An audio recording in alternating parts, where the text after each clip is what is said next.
आपल्या सगळ्यांच्या आणि आमच्या मातोश्री भागवत भक्त शारदा देवी उर्फ आपल्या सगळ्यांच्या काकी यांच्या 84व्या जयंतीच्या निमित्तानं आणि सांगोला तालुक्याची अखंडपणानं ज्यांनी सेवा केली, ज्या सांगोला तालुक्यानं ज्यांना 1972 साली जनतेनं या दुष्काळी सांगोला तालुक्याला सुजलाम सुफलाम करण्यासाठी आमदार केलं, त्याचबरोबर आमच्या थोरल्या काकी शकुंतलाताई या तिन्ही माता पित्याचं स्मारक आपल्या जनतेच्या चरणी अर्पण करावं आणि यांची प्रेरणा संबंध आमच्या कुटुंबासह पाहुणे नातेवाईक पाहुणे मंडळी या तालुक्यातील या जिल्ह्यातील महाराष्ट्रातील आमच्या कुटुंबावर प्रेम करणारी सगळी मंडळी काकीने आपल्या हयातभर गोर गरीब दीन दलित मागासवर्गीय पै पाहुणे असतील या सगळ्यांना कधी जात पात धर्म न बघता स्वतःच्या ताटातील अर्धी भाकरी या सगळ्यांसाठी आणि राहिलेली अर्धी भाकरी आपल्या कुटुंबासाठी अशी ज्या माऊलीनं सेवा केली, 42 वर्ष अखंड या ठिकाणी आळंदी पंढरपूर वारी केली, पांडुरंगाची सेवा केली, भागवत भक्ताची सेवा केली, अशा या माऊलीसाठी आपण काहीतरी करावं. ज्या मातेनं आपल्याला हे जग दाखवलेलं आहे, ज्या माता पित्यानं, त्या माता पित्यासाठी आपलंही काही ऋण लागतं. म्हणून माझे मोठे बंधू दादा चारुताई जयाताई मी आणि आपल्या सगळ्यांच्या आशीर्वादानं या ठिकाणी स्मारकाची सुरुवात केली. माझे सहकारी बाळासाहेब एरंडे या ठिकाणी उपस्थित आहेत. त्यांनी ही प्रेरणा मला दिली, त्यांनी स्वतः सुरुवात केली आणि मग आमच्या कुटुंबानं या सगळ्या स्मारकाची सुरुवात केली. हे आता आज काकींच्या जन्मदिनाच्या निमित्तानं आज शुभारंभ केलेला आहे. पादुका प्रतिष्ठापना केलेली आहे आणि आमच्या कुटुंबानं ठरवलेलं आहे की भविष्य काळामध्ये पुण्यतिथी करण्याऐवजी जयंतीच आपण करावी. मरणाचा दिवसापेक्षा जन्माचा दिवस हा चांगला असतो असं आमचं मत आहे आमच्या कुटुंबाचं. आणि येणाऱ्या 14 तारखेला सुद्धा काकांची जयंती याच ठिकाणी आम्ही साजरी करणार आहोत. आणि दरवर्षी या तिन्ही जयंत्या साजऱ्या करत असताना समाजाचं ऋण आहे, ते ऋण फेडण्याचा आयुष्यभर सातत्याने येणाऱ्या सगळ्या पिढ्यानपिढ्याचा आम्ही प्रयत्न करणार आहोत.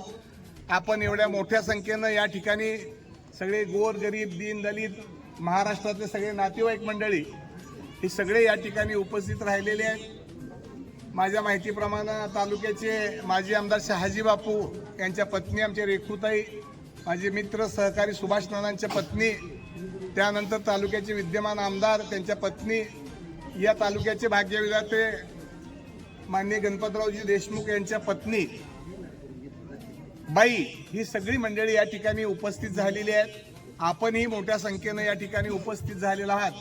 अशीच पांडुरंगाची ज्ञानेश्वर माऊलीची आणि आई वडिलाची सेवा करण्यातच आमच्या चारी भावंडाचं त्यांच्या नंतरच्या पिढीचं आणि आज पंतूंच्या हस्ते सगळं काकींच्या 11 आणि 2 13 पंतूंच्या हस्ते या ठिकाणी याचा शुभारंभ केलेला आहे. जेवढं काय करता येईल तेवढं भविष्यात समाजासाठी करण्याचा आम्ही भावंड प्रयत्न करू एवढंच या निमित्तानं सांगतो.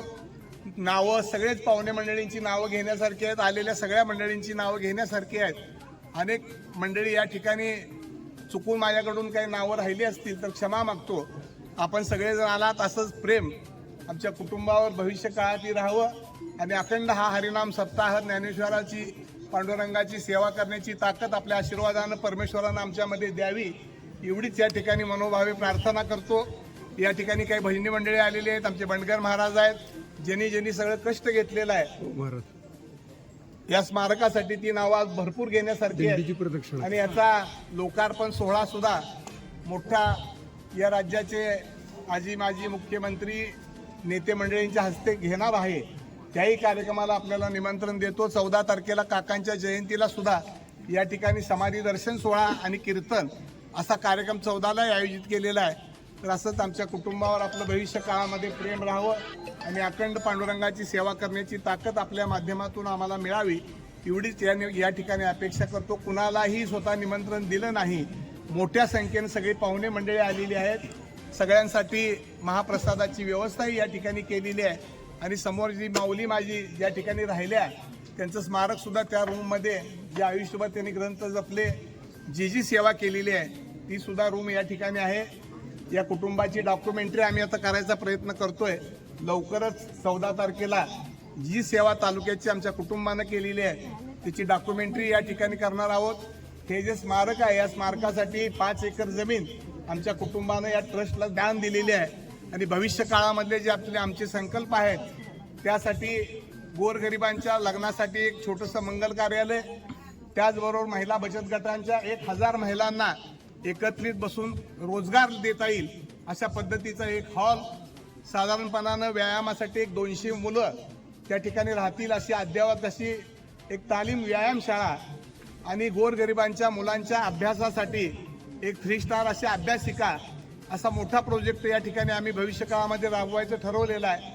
मला असं वाटतं पांडुरंगाच्या आशीर्वादानं हे सगळं पूर्ण होईल आणि आमची सेवा पिढ्यानपिढ्या या तालुक्यातल्या आलेल्या सगळ्या मंडळींच्या आशीर्वादानं पूर्ण होईल अशी अपेक्षा पांडुरंगाच्या चरणी करतो। फार वेळ घेणार नाही। महाप्रसादाची व्यवस्था केलेली आहे। मी सगळ्यांना विनंती करेन की आलेल्या महिला मंडळी, भजनी मंडळ थोडंसं तिथं आपण सगळ्यांनी सोयीनं आणि आलेल्या मंडळींनी आणि त्या आज या ठिकाणी एक 2 छोटेसे सत्कार ठेवलेले आहेत। माझ्या आईची लहानपणाची एक मैत्रीण जी इटकीमध्ये एका झोपडीमध्ये राहते त्या माऊलीचा एक सत्कार ठेवलेला आहे आणि अजून आमच्या अक्कानी गीता पाठ आमच्यातले एक काय नाव रजनी आमले ज्या माऊलीला अक्कानी भजन म्हणायला सुरुवात केली, गीता पाठांतर केलं, त्या माऊलीला गोल्ड मेडल मिळालेलं आहे। अशा या मातेचाही सत्कार या ठिकाणी ठेवलेला आहे। तो सत्कार एक पूर्ण होईल। मी जयाताई चारुताईला विनंती करतो की त्या ठिकाणी त्यांनी तो सत्कार करावा। पुन्हा एकदा आपल्या सगळ्यांचं आपल्या मस्तकीचरणी नतमस्तक होऊन आपल्या सगळ्यांचं मनापासून आभार मानतो आणि थांबतो। रामकृष्ण हरी।